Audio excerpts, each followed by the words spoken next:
एक निवांत शांत किंवा एक आपण आपला विचार खूप चांगल्या प्रकारे करू शकतो अशा वातावरणाच्या शोधात होतो मी. आणि इथे या घरी आल्यावरती मला ते अगदी व्यवस्थित सापडलं.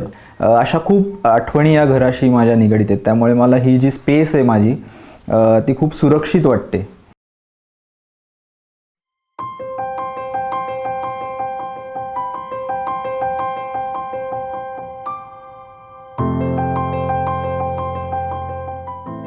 मी प्रणव सखदेव आणि हे आहे माझं घर.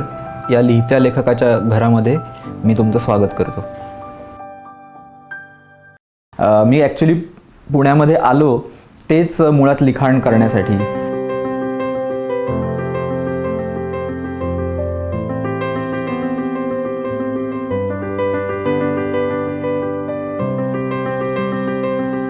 पहिल्यांदा जेव्हा मी हे घर बघायला आलो तेव्हा बेडरूममधल्या खिडकीत गेलो आणि तिथे एक छोटी खिडकी आहे.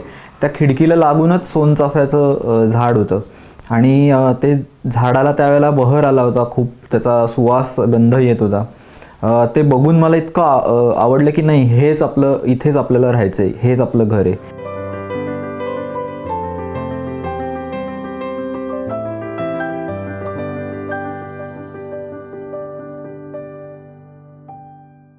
इथे मला खूप कम्फर्ट वाटतं. म्हणजे जेव्हा एखादा लेखक लिहित असतो तेव्हा तो एका अज्ञाताच्या ह्याच्यात जात असतो किंवा त्याला सतत इन्सिक्युअर वाटत असतं की आपण जे लिहिलं आहे ते पुढे होईल का नाही, ते चांगलं घडेल का नाही आपल्या हातून. तर ही जी स्पेस आहे तो जो सिक्युअरपणा एक लागतो, तो सिक्युअरपणा ही स्पेस मला पुरवते. म्हणजे इथे एक काठी आहे, एक झाडाचं फांदी आहे ॲक्च्युली. ती मी हिमाचल प्रदेशमध्ये जेव्हा गेलो होतो तेव्हा मला ती खूप आवडली आणि मी असंच सहज ती घेऊन आलो. कालाटोप नावाचं तिकडे जंगल आहे. तिथे फिरत असताना जो एक फील आला किंवा एक त्या जंगलामुळे एक जे काही हॉन्ट केलं होतं मला त्या जंगलानं, ते कुठेतरी मला असं वाटतं या काठीकडे बघितल्यावर मला आठवत असावं. आणि ती जी भावना आहे त्या भावनेमुळे एक कोझीपणा म्हणा किंवा एक कम्फर्ट फील सतत जाणवतो. त्यामुळे ही काठी कायम असते.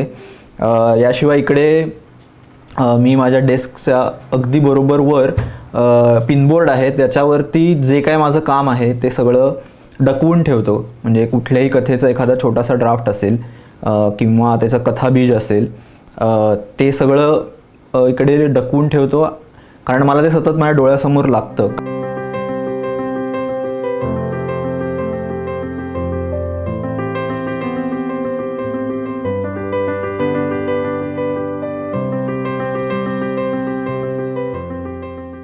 माझी जेव्हा मुलगी आम्हा दोघांना झाली त्यावेळेला मला आठवतं की संध्याकाळ होती आणि म्हणजे एक वडील म्हणून खूप वेगळा अनुभव होता. म्हणजे तोस्तोवर मी आणि माझी बायको आम्ही राहत होतो आणि इकडे खूप गमती मजा करत होतो.